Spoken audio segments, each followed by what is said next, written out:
কবর বলতে বাড়ির পিছন দিকে যে 2-2.5 হাত গর্ত করে মানুষকে ঢেকে দেওয়া হয়েছে তার নাম কবর নয়। কবর বলতে যদি এই কবরই হয় তাহলে যাকে বাঘে খেলো তার কবর কোথায়? কবরস্থানে যে ঢেকে দিয়েছে তাকে, এর নাম কবর নয়। যদি এটাই কবর হয় তাহলে পানিতে ডুবে হারিয়ে গেল যে তার কবর কোথায়? কবর যদি এটাই হয় তাহলে যে আগুনে জ্বলে ছাই হয়ে গেল তার কবর কোথায়? শুনুন, মানুষ মরার পর থেকে নিয়ে বিচারের দিন পর্যন্ত একটা সময়ের নাম কবর, এর নাম আলামে বারজাখ। একটা সময়ের নাম কবর। এই কবর থেকে আল্লাহ নবী দিন রাত পরিত্রাণ চাইতেন। কিয়ামতের মাঠ এর চেয়ে জটিল। কবর যত কঠিন, কিয়ামতের মাঠ তার চেয়ে অনেক বেশি কঠিন। আল্লাহ রাসূল বলছেন, কিয়ামতের মাঠে সূর্যটা মানুষের মাথার 1 মাইল উপরে হবে।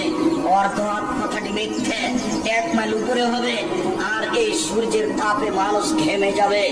ঘাম এত বেশি হবে, মিনুম মায়া গুনাইলা কাবাই হে, কারো কারো ঘাম হবে টাকনো পর্যন্ত। মিনুম মায়া গুনাইলা রূপতাই হে, কারো কারো ঘাম হবে হাঁটু পর্যন্ত। মিনুম মায়া গুনাইলা তার প্রতিহি, কারো কারো ঘাম হবে নাক পর্যন্ত, গলা পর্যন্ত। আবার কেউ কেউ সাঁতার দিবে শরীরের ঘামে। আমি বুঝাতে অক্ষম কিয়ামতের মাঠ কত কঠিন। কবর যত কঠিন, কিয়ামতের মাঠ তত কঠিন। আপনার বিচার যখন শুরু হবে তখন নিজের পরিচয় দিবেন। আইনাল জাব্বার, আইনাল মুতাকাব্বির, স্বৈরাচারী, স্বেচ্ছাচারী, অহংকারী, অগমেজাজেরা কোথায়? না, মালিকুল আমলার কামে হচ্ছে রাজা ধীরাজ। কেউ কথা বলতে পারবে না। এইরকম ক্ষমতা নিয়ে তিনি বিচার শুরু করবেন।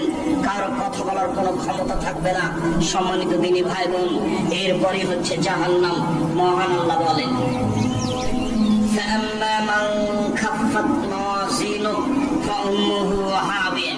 বিচারের মাঠে যার নেকির পাল্লা হালকা হয়ে যাবে তার থাকার জায়গা হবে অতি